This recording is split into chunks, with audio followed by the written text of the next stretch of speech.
Hello there, guys, and welcome back to my channel, to my live reaction, to an instant reaction to Chelsea 2, Arsenal 3 in the Carabao Cup semi-final, first leg at Stamford Bridge. We come out with a weird game where I'm not really sure how I feel, where I'm like, there's some of me that's like, we did all right here despite the circumstances, and there's many circumstances. Number one, we're missing literally half our best players. Actually, I would say we're missing almost all our best players. We obviously have a manager who's never coached at this level before, even like remotely. And, you know, Arsenal are pretty damn good. We've got to give it to them. And they scored after 2 minutes. So considering we went 1-0 down after 2 minutes, the fact that there was a chance we could have got it back to 3-3 at the end, it's not too bad. But am I exactly happy? Absolutely not. But at least Garnacho off the bench gives us a fighting chance. Now, is it a big chance? Nope. We haven't won at the Emirates in a while. Arsenal are very good. And even with a draw, I would have not had too much confidence. In my opinion, we had to win, and in an ideal world, win by 2 goals to really, you know, for me to really be confident going into the second leg. But we're still there. We're at least, you know, like I say, giving us a fighting chance. And hopefully, because there's such a big time gap between the first and the second leg, and by the time we play Arsenal in the second leg, we might have half of these players back. Now, number one, Caicedo will be back from suspension, but some of the other injured players might also be back. So, of course, giving us a better chance. But yeah, I mean, let's talk about it. Let's talk about it. As the goals happen, RD said, Garnacho, come on. I mean, it was huge. Obviously, the first goal was huge. Unfortunately, we kind of threw that away by conceding the 3-1 intermittently, but he still got it back to 3-2, which I'm very happy about. The Wise is pathetic from our defense. for Fafana's fault for the second goal. Sanchez needs to do way better. And Sanchez just stunk the whole place up. For Fafana's fault for the second goal. Can't remember. I can't even remember. It will pop in my mind again as I talk about it. But hey, please elaborate. Not the performance I expected, but there's always the second leg, Dylan Congreve. Did you expect so much better, though? Like, especially once you found out that, obviously, we had no Caicedo, we knew that, but there was not going to be any Reece James. There was not going to be a Coel Palmer. There was not going to be a Malagusto. Okay, Malagusto isn't the biggest name, but he's very crucial to our team. He brings us a lot of energy and a lot of ability that very few others in the team, you know, provide us with. And I mean, we're Josh Hutchinson playing right mid in the first half today, or at least for the first 30-35 minutes. And it wasn't pretty. It wasn't bloody great. Nam Gyal says, what a mad game. We need to win against Brentford by any means. Yes, we do. Yes, we do. Bloody hell. Do I hope we can win. But still focusing on tonight, Dylan says, both Chelsea and Arsenal did observe a minute's applause for Eddie McReady respectfully. You still write like ChatGPT, which I still find weird. But yeah, they did. João Pedro fell asleep for the first goal and let Ben White get a free header. Disappointing. Yeah, I mean, the whole thing's disappointing. The whole thing disappointing. But let's be honest, you know, we can talk about João Pedro all we want. Robert Sanchez just flapped in the air for absolutely no reason. If he just stood on the goal, stood in the goal instead of trying to come for a ball he was never going to get to, it's an easy catch. So first goal, definitely on Sanchez. And second goal, also most fucking definitely on Sanchez. I mean, how the fuck does he let that slide through? I mean, the third goal, people are going to have a go at Andy Santos. People are going to go have a go at Fafana. But, I mean, it was just a good dummy. Do you know what I mean? If the guy shoots and doesn't dummy instead, and they wouldn't have tried to block it, you all would have called for the head. So, like, you know, it's one of those. That's what a good dummy is. That's what a good dummy does. But here we are. It's not great. Like I say, I'm not fucking buzzing. But you know what? It could have been worse. It's all that I will say. But ladies and gentlemen, by the way, if you're here, appreciate you very much. Hit the like button right now. And subscribe if you haven't done that yet. That would be massively appreciated. Now, this is the line that we went with. We've got the manager down here.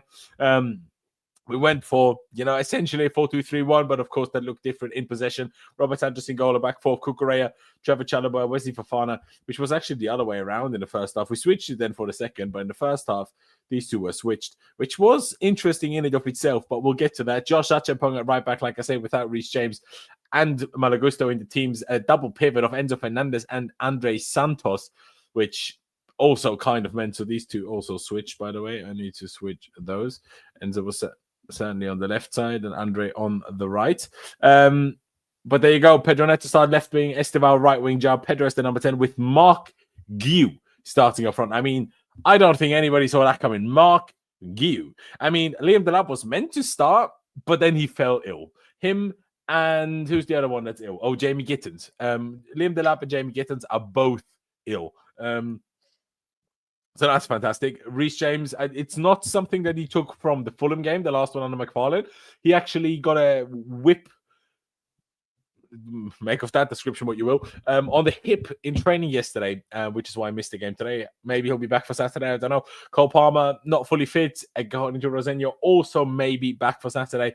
So, yeah, a bit of a weird situation. Fabian says, I don't remember you having a single shot, much less a shot on target. No, neither do I, but was that really Gu's fault? I don't know. Sanchez always choose to play like shit against Arsenal, literally. And today was against Kepa as well.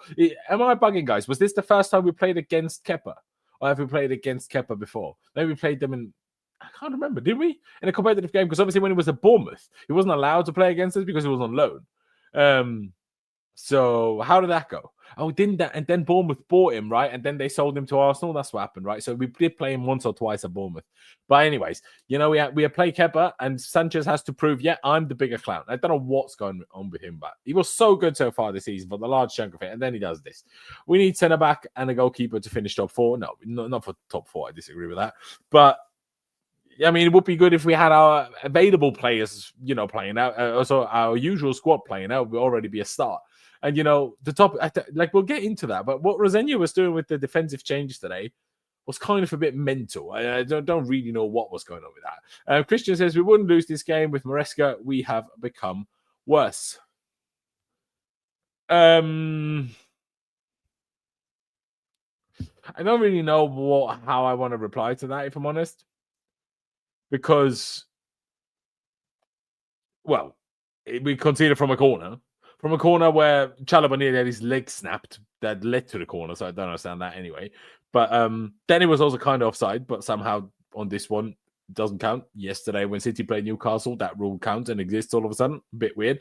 But if we concede after 2 minutes under Maresca, it's also going to be a tough job. Do you know what I mean? And that's more on the players, and that's more on the set piece coach. But obviously the whole situation that the club is in with the new manager and, everything being a bit up in the air, that I'm sure played a part. So if you had just had the stability of Maresca still being here, I reckon we could have got a better result out of it for sure.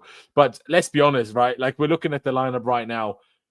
Look at how much quality we're missing. Like, we're missing our best player in Moise Caicedo. We're missing our other best player in Reece James. And we're missing our best player when he's not in terrible form like right now in Coel Palmer. And on top of that, we're missing the only actual striker in the team that isn't 18 years old like Mark Yu. So, like, you literally, unless we also missed Enzo Fernandez, we literally couldn't miss any more important players. Like, we genuinely couldn't. And, it does make a tough job. Like, we can talk about, and there's certain points where, obviously, I have a dramatic go at the sport directors and stuff like that for the squad building that they did. And yeah, of course, the backups could have been better and stuff like this. But I think if you're missing your, 3 or 4 of your best players, any team in the whole world, any team in all of history is going to struggle missing 4 of their 5 best players. I shouldn't say 4 of their 5 best players, but 3 of their 4 most important players, maybe, or 3 of their 5 most important players. Do you know what I mean? Like, we missed a lot. So it doesn't make it easy, does it? We lost that game because we can't defend from corners and have Bozers in our team. It's not even we can't defend corners. I mean, we can't, but obviously Arsenal are notoriously good at them. But Sanchez should have just got it. Like, he should have just got it, and I don't understand why he didn't. Reece James Kingdom says, only positive, Arsenal played their strongest team, and we still managed to stay in it 3-2 with the heavy hitters to come Palmer, James Caicedo. See, the thing is, at the moment, I don't see Palmer as much of a heavy hitter. I see more of a hindrance, if I'm honest, but there you go. Christian says, no, but that was maybe the worst performance of the team. What? No, what? How on earth have you come to that conclusion? We were literally worse 2 games ago. We were worse against Fulham than we were today. So I don't understand that. I can't lie. I don't understand that at all. Fair enough. Everyone has the right to their opinion. And the craziest thing is that we are still in this despite not playing at our best. Yep. Spineless manager. They for sure chose the 11 for him. Well, I don't know if that makes him spineless, really, because it just either makes him jobless or not. Do you know what I mean? But yeah, they might be choosing the 11. I don't know. But honestly, I think we need to take a little bit of I would step back on this situation. Like, I want to be very clear. I was very much in support of Enzo Maresca and very much against Ekbali and the sporting directorship. But why a manager would disagree with the medical advice on the medical staff and keep players on the pitch longer than they are meant to, or returning from injury, stuff like that, you shouldn't be doing that. Like, this is not to give the manager freedom. No, this is a doctor overrules tactics. You know what I mean? The manager becomes completely irrelevant when the doctor says the guy doesn't play more than an hour. Then the manager accepts the guy doesn't play more. I don't know what he was playing at, but we're not here to talk about Maresca now. The academy striker came on for 10 minutes and proceeded to jog around slower than Guy, completely baffled me. You guys always think everybody's slow. Try doing it yourself, mate. And try watching yourself on TV and see how slow it looks. You'll see what really slow is. We still would have conceded these 3 goals even if we had Caicedo, James, Palmer. Well, this is a wrong statement in principle to say we're just bad at defending corners. We're actually all right at conceding corners. We're much bigger issues with defending long throws. You didn't watch Fulham. Well, also 2 games before that we were worse. But anyway, and also we would have had, in particular with Reece, just someone else marshalling the situation in the box. But it was mostly on Sanchez. So yeah, we might have easily conceded those goals. Absolutely. Like, in particular, the first goal, because it was so early in the game. Everything that happens later is obviously game situational related. Like, we might have conceded less set pieces with those players in the team. You know, there's deeper thoughts and context to that than just we can't defend corners. Yeah, well, yeah, we might not have had to defend as many corners. You know, it's one of those. Big up, Laurenz. Big up yourself, fundamentally blue. He says, I knew it was going to be a long evening when Enzo had a corner kick in the 5 minutes and he kicked it straight out of play. I mean, he did, but Enzo Fernandez was by far and away our best player, and it wasn't even close. And Esteval was good, but Enzo Fernandez was by far and away our best player. He was absolutely fantastic. Do our fans seriously think we're beating Arsenal away by 2 goals with our terrible defense, centre-backs and goalkeeper? No chance realistic. No, that's called hope. That's called being a fan. That's called you're in a football team. You're in a football game, in a 2-legged football game. You're only 1 goal off going into a second leg. Of course, like, if you don't have hope there, you're not a fan of the football club. Like, that's being realistic, and I know realistically, we're almost certainly not going to go through to the final. But that doesn't mean I can't have hope. You know, hope. You know, it's a big word, mate. It's a big word. But we don't need to beat them by 2 goals. We need to beat them by 1 goal and then on penalties. Problem is they have Kepa. So that means we're probably not going to be on penalties, to be fair. So we do need to win by 2 goals. But I get your point. Why haven't our sporting director signed a centre-back as yet? Well, I don't know, because the manager has tried all of them. He made 3 defensive substitutions today. Insane. The boss did fine today, in my opinion, yeah. I don't have a big... Well, I have one slight moan, and we'll get to that. We were worse at Leeds than today, yeah, for 100%. We cannot be upset with the players. They have ceiling. When you see... Benoit. Making brain-dead decisions, you can't even be upset at this level. Yeah, but why is he on the pitch? He didn't even start. So, do you know what I mean? But yeah, so our shape in the first half, you saw Neto, of course. You had João Pedro. And then what happened was Esteval came inside and Achimpong essentially played this role. And then that was kind of our setup. And it's kind of mental. I don't really know why we did that. Like, it was really just not nice at all. Esteval basically didn't see the ball for the first 10, 15 minutes. And Achimpong constantly got the ball in great position and then didn't know what to do. He's a fucking half centre-back. Of course he doesn't know what to do. And then we started switching it around and we turned it into how we essentially played against Charlton. Just against Charlton, it was, of course, Jovan Hato coming to left attacking midfield from left back, while in this case then we kind of pushed Achimpong into right attacking midfield from right back. Now, could you also say that it was maybe a bit one of these? Sure, if you want to say that, you can say that. I think it was more of that, but it doesn't matter in the detail. This is what we played after, I would say, 35 minutes-ish. In the second half, we then switched around Fofana and Chalobah, which I also found an interesting choice. Well, rather, I found the interesting choice the way we shaped it around in the first half. Again, confusing to me.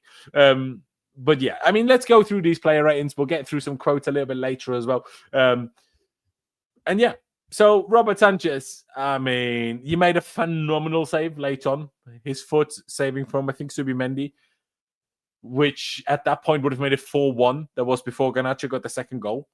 And that was a huge save. That was a huge save. And that saves him today from a diabolical rating.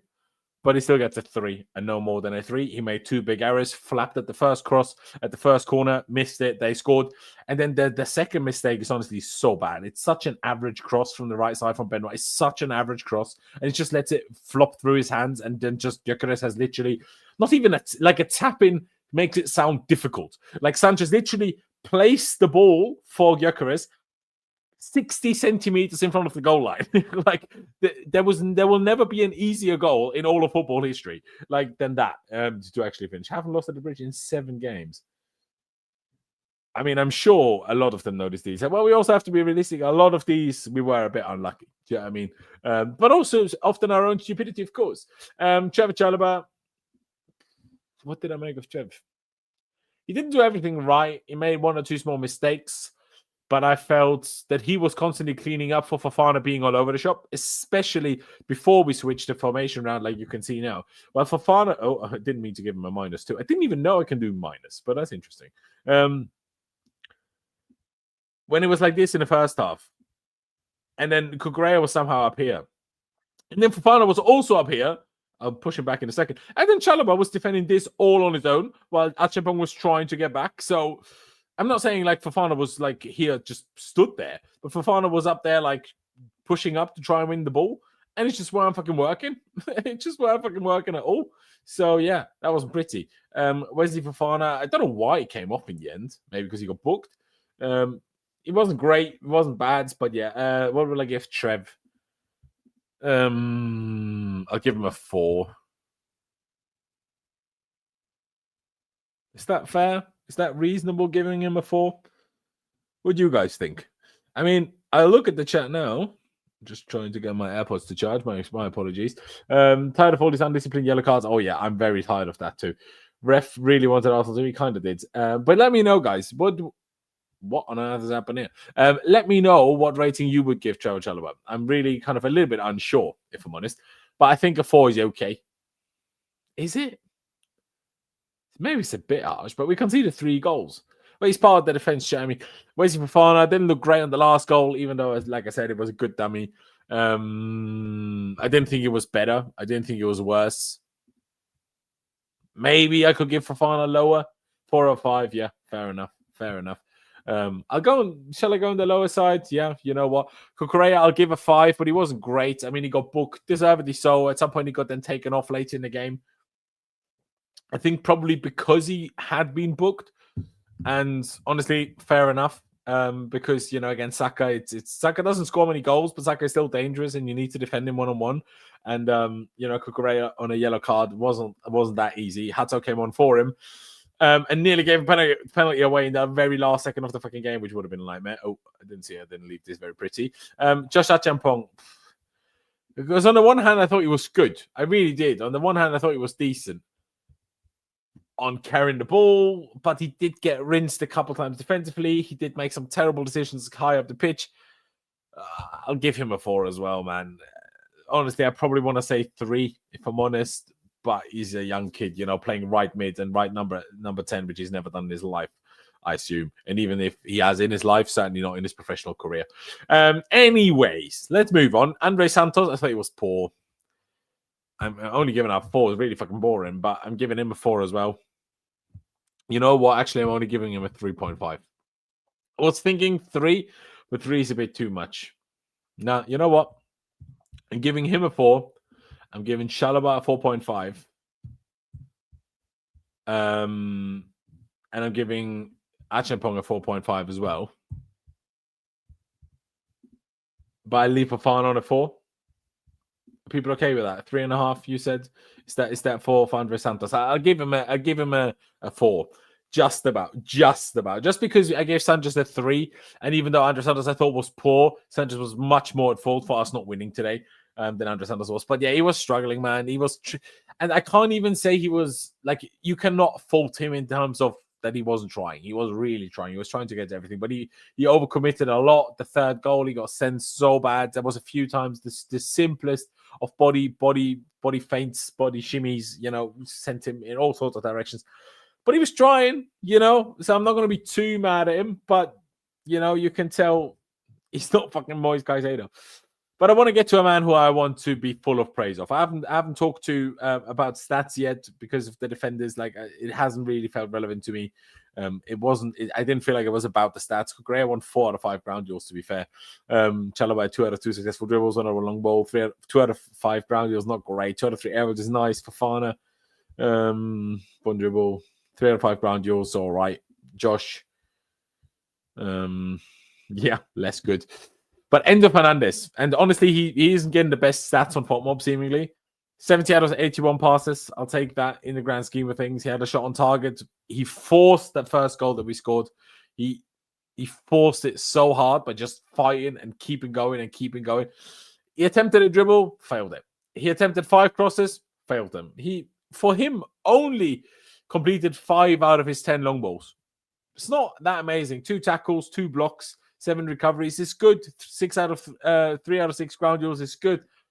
But I felt Enzo Fernandez was the one driving the team today. Enzo Fernandez was the one keeping us alive, keeping us going, keeping us spirited, keeping us just pushing.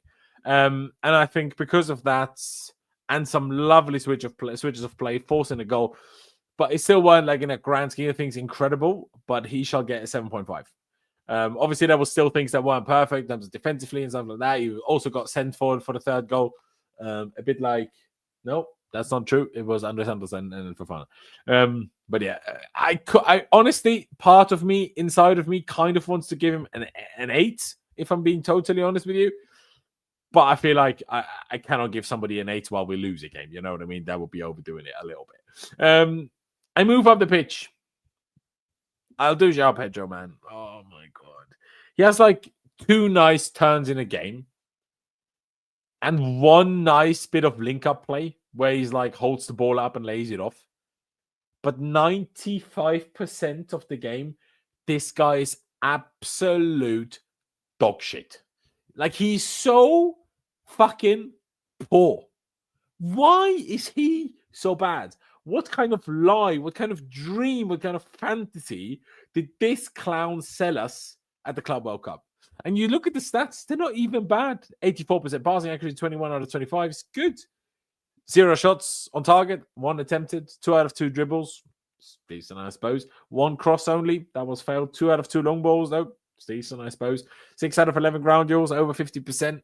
It's not too bad. But when I watch him play, mate, like Ryan says, he sold us dreams at the Carabao Cup. He sold us real dreams. And honestly, it's turning out to be a fucking nightmare.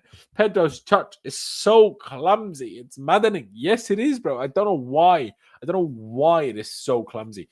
Oh, man. He's just shit Havertz. That's what he is. He is shit Kai Havertz. Oh, my God. You're getting a 3. Could I say 1 like the chat said? Sure, I could. But I want to keep it remotely okay. You know what I mean? Pedro Neto, I mean, he played all sorts of positions. Left wing, sometimes right wing, sometimes fucking number 10 towards the end. He got the assist for the first Garnacho goal, to be fair to him. Yeah, I wasn't very impressed. at all. One lovely little skill move on the side in the first half. And then played a shit cross. I don't think he was as bad as some of the others. I'll give him a 4.5. But barely. But 2. I mean, fair enough. But I just woke up, bruh. And the old Sanchez is back. Yeah, he is alpha, mate. I don't know why he is like this. Like, as soon as he plays against Kepa. As soon as he played against Kepa, really? Oh, my God, pathetic. I'll keep... Now, you know what? Let's just do Steve. Good. Very good. Kept trying. You know what? Even though I gave Enzo the best rating, and I will give him the man of the match, the golden rating, I give Esteval also 7.5. I felt he kept trying. The only thing that annoyed me was his stupid yellow card for demanding yellow card. But at the same time, it's another thing with these refs, right? I see every game I watch, I see players asking for a yellow card in the Prem, whatever, the competition. And about, let's say, 19 out of 20 times, Nothing happens. And then randomly once they give a yellow card. It's just so inconsistent. But yeah, 0.12 XG, not that much. 0.12 expected assists as well. 1 out of 4 shots on target. That was a good one. He forced a good save out of Kepa. Had 5 out of 6 successful dribbles, which is very good. 1 out of 2 crosses at least. 6 out of 14 ground duels, just under half. It's okay. It's okay. You know what? Actually, for the yellow card, and I will not let him. I'll not let him off for that. I will give him a 7. I will only give him a 7 and not. I can't do the yellows for everyone, because if I did that, literally no. You know what? Now that I started it, I might as well. Okay, Kuku got a yellow card, Esther got a yellow card, and Neto got a yellow card. If the starters, it was only those. Felt like way more, but let me. Oh, I wish he scored a goal. I wish. Did anybody else get booked off the bench, mate? Big Benoit Badia Sheila. Yeah, of course he did. Of course he fucking did. And Mark you. Honestly, I want to give him an NA. Can I give him a minus? Does it do that? Unfortunately, not. Not like a minus in a bad, but just like an NA style, because it just doesn't feel right. Like, honestly, I felt like he was barely present. But to be fair, someone also said it wasn't even pressing properly anymore. 9 out of 10 passes, 15 touches only, 1 touch in the box. 0 defensive contributions, 1 out of 5 ground duels, 1 out of 1 aerials. He was trying to fight, but against Saliba and Gabriel, realistically, he wasn't seeing any land, was he? He just wasn't seeing any land. I'll just give him a 4 and I'll be done with it, and I'll be nice. You know what I mean? I will be nice. Now, we made a lot of substitutions today. A lot of substitutions. I will still give Enzo the golden man of the match rating from my perspective. The subs we made was... Like, we made all 5 subs, so that's something. Make of that what you will. Do you know what I mean? Let me look at all of them. So, first, shortly after halftime, we brought on Garnacho for Mark Gio. I'll remove Gio. Garnacho came on for him. Scored 2 goals. Fair play to the guy. Then we brought on Badiashil for Josh Achampong.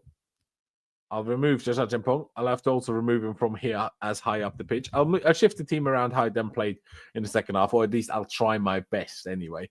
That was then that for a little while, for a good 20 minutes, until Joel Hato came on for Wesley Fofana, which, again, interesting choice. Really interesting choice. And then we made 2 more subs quite late on. Those ones a little bit less dramatic, in my opinion.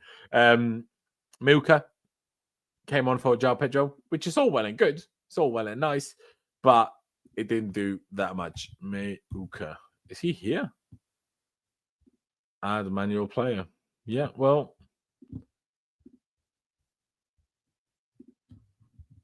Select nationality. I'm pretty sure he's English. Is he English? Where is Meuka from? Yeah, he does play for England. Obviously, you know, I know he's from the Chelsea Academy, but I wasn't sure what country he officially represents. England, where is it? You guys are probably thinking, what is he doing? I can't help the fact that the manager randomly turned up with the most random players in the team. Do you know what I mean? It's not my fault. That's all I'm saying. It's not my fault. Why is nothing running smoothly? I don't understand this. What number does Milka have? 62. Fair enough. 62. And then also, we made one other last sub. We brought Tosin. For, I honestly don't know why or who or how, but we brought Tosin on for Cucurella, which is an insane thing to do. And now I'll have to try and figure out how we were actually lining up after all of these substitutions. So I guess the back was like this. No, because how? I guess Hato must have been higher up by the end. Yeah, that's what it was. Neto was here, Garnacho was left wing, and Hato was then probably there. Milka was up front. It still wasn't pretty. Now, some of these guys obviously need a full-on rating, including people like, I guess, Badiashil. He came on fairly early. Badiashil, he got booked, didn't concede much in terms of him being at fault. I don't know. I'll give him a 5, but that's arguably too nice. So I honestly don't know. Alejandro Garnacho. Now, of course, he would arguably deserve the man of the match. You know, actually, I've changed my mind. Of course, Garnacho gets man of the match. He gets a 9. a 0.9 because he obviously came on as a sub, but he gets a 0.9. And I don't know why I kind of forgot about him, if I'm being totally honest. Where is he? Oh, there he is. He deserves that. Of course, he scored 2 goals. Of course, he has to be that. He has to be that guy. Look like he slipped and hurt himself while pressing. Do you reckon? Maybe. It's a chance. Neto and Esteban shouting at the ref still. It's so dumb, isn't it? I'm thankful to Rosenior for giving Esteban full 90. Yeah, I mean, nice, but he will probably not play on the weekend, will he? It's the most assertive I've ever seen Neto be with picking up the ball in midfield and progressing it. Well, he played centrally at the end, but I still thought he was awful, honestly. Yeah, Garnacho, fantastic finish. The first one was a really good finish, took his time as he needed to, found the gap between Kepa and the near post, great. And the volley, obviously there was an empty goal, right? But he had to get it on target. It was high up the ball. He had to make sure he kept it down, and he did really well. And it was dangerous. He just brought a lot. I just can't believe that he's got yellow hair. Like, how can you be a millionaire and not have a barber that can dye your hair blonde properly? Like, why do you have yellow hair? I just find it strange. But anyway, do any of the others warrant a rating? Hato, I didn't notice him other than nearly giving a penalty away and nearly disallowing our goal by jumping into Kepa. Tosin, I didn't really notice. Emeuka, I didn't really notice either. So I'll keep it at that. I'll keep it at that. But what I will do now is I will move over to the good old Twitter, and we will see what post-match comments we have received from the manager, potentially some of the players, and we will look what we have to look at. Oh, they're still in the process of giving out thoughts, so we'll see. We'll see. Yeah, no, I'm not reading out to you what Jamie Carragher said. Enzo Fernandez, yeah, I don't care about that. All right. So let me bring up Twitter, and we'll go through some comments by Liam Rosenior. On the first 2 goals from Arsenal, I think the first goal was disappointing. That's a team goal. It's not on Rob. I'm asking Rob to do things he hasn't done before. When my players make mistakes, I'm accountable. He made a save in the second half. That was absolutely world class. That would have put us out of the tie. You're asking him to do something he's never done before. No, you're not asking him to do anything because this is a set piece thing. I appreciate the fact that he's taking accountability, but it will switch at some point, and he will all of a sudden not take accountability anymore. I think. But yeah, no, we didn't ask Rob to do anything he's not done before. He just not be so shit. Liam Rosenior on what he is asking Sanchez to do differently, without going into too much detail because I don't want other teams to know. There are certain triggers, certain patterns. Okay, fair enough, bro. Fair enough. Liam Rosenior feeling at home at Stamford Bridge. I do, thanks to the staff and the players. They have made me feel so welcome. I love the atmosphere when we got back in the game at 2-1. Hopefully the fans can stay with us. Yeah, hopefully. That'd be quite nice, wouldn't it? Liam Rosenior on wingers. Esteban had some magical moments. Pedro Neto was outstanding, one of the best players on the pitch, and I could bring on Ghana fresh. Pedro Neto was one of the best players on the pitch, was he?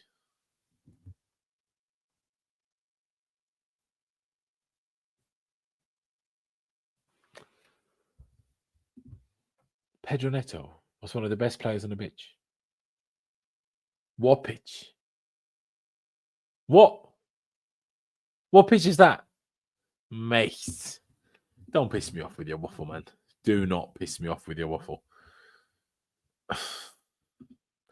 Liam Rosenior on the spirit in the team. This is what made me so happy. I'm never happy to lose, but when I saw determination and intensity, I thought Enzo Fernandez was outstanding with Andre Santos.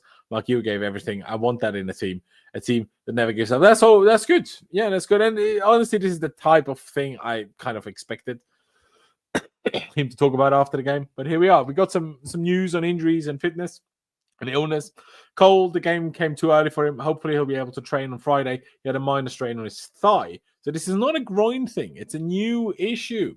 How fascinating. Reece had a big knock on his hip. It was too sore for him today. Jamie was ill last night. Delap was due to play today and felt ill 4 hours before the game. Malagusto was also ill. Caicedo was suspended. I want to keep the ill players away from the group so it doesn't spread. Both of them had dangerously high temperatures. Hopefully they can be rested and be fine for Saturday. Mate, Jamie Gittins ill, Delap ill, and Malagusto ill. Are you taking the Michael? Are you taking the absolute Michael? Oh my god! And by the way, I'm still not over the fact that I'm still not over the fact that Moise Caicedo was suspended for today because he's an umpty and sarcastically clapped the referee while we were winning at Cardiff. What a stupid idiot. Like, I'm trying to make myself feel better about it, at the fact that if he didn't get booked in that game, he would have got booked today and would have then been suspended for the second leg. And arguably the second leg is more important, but still, just don't get suspended. He's a 1A, yes, A1, yes, man. I really just have a big problem with the word yes, man. I always had. Rosenior is the first one that, to me, maybe a yes, man. But he is, I think the way I see Liam Rosenior, and only time will truly tell, but the way I see him is I see him as a very intelligent man who plays along with things as long as it makes sense for him and it's beneficial for him to play along with it. Once the point comes, a little bit like Maresca did. Once a point comes where he doesn't feel like it benefits him anymore, I think things will switch. But there you go. Still interesting, this, though. Yeah, hopefully for Cole, Reece, he didn't suggest whether he'll be fine on the weekend or not, but I guess we'll see. Rosenior playing out from the back. We're playing probably the best pressing team in Europe. They're full-strength team. I'm proud of the bravery of the players. I've been here 6 days. I'm not asking for time because I think the team are good enough to win now. Well, they weren't today, mate. On Chelsea, on the counter-attack, I want us to be high-tempo, front foot, control and dominate games. We created chances from transition, but we also created chances when we built. I'm encouraged from what I saw today. I'm not happy to lose, but it's a building block. I can see where the players need to improve. Can you also see that Josh Achampong shouldn't play right mid anymore? Like, why did no one ask him about this? Like, how can you ask so many questions and not ask why he's playing a 19-year-old centre-back at right mid? Like, that's insane. That's insane. Garnacho showed his quality. Esto excellent. It was outstanding. It's half time in the tie. I was very happy with the engagement and commitment of the players. They gave everything. Yeah. I don't know, guys. I don't know. I think it's a lot of waffle. I mean, by the way, check out mine and Pice's podcast, Chelsea Unfiltered. We talked at length about many things to do with Liam Rosenior, and of course, mainly in reaction to the Charlton game, but trying to analyze and trying to judge a lot of things that he does, why he does them, how he says things, why he says certain things. And I still stand by what I said in this episode. Check it out. The latest one is, of course, came out on Sunday. New one will be out tomorrow, so get involved. But how do I best say this? I don't know if I can take his word for what he says, but I don't think this is like fundamentally Blue says in terms of being a yes man. I think Liam Rosenior will always very, calculatedly decide what he says and what he talks about. You know what I mean? So he will always say what he feels needs to be said. But sometimes what needs to be said is, giving confidence to the players, saying, they're not at fault, stuff like that. Sometimes you need it, sometimes you don't. It's the middle ground. It's only been 2 games. It's too early to judge. He went from saying this Chelsea squad has everything to it's a building block. Yeah, I mean, I guess. But what do you want him to do? Do you want to say we have everything while we lost? He can't exactly say that, can he? He'll be judged from results regardless. Yeah, I mean, as a joke in our group chat, I said Rosenior out. He's had 2 games. McFarlane only got 2 games. It's time for the next guy. And obviously, I was joking, right? But I said it for Maresca. I'll say it again now. If these managers don't do a good enough job, it should not be them that's under criticism and under question. It shouldn't be them. It shouldn't be these managers that clearly don't have the level of experience to work in an environment like Chelsea.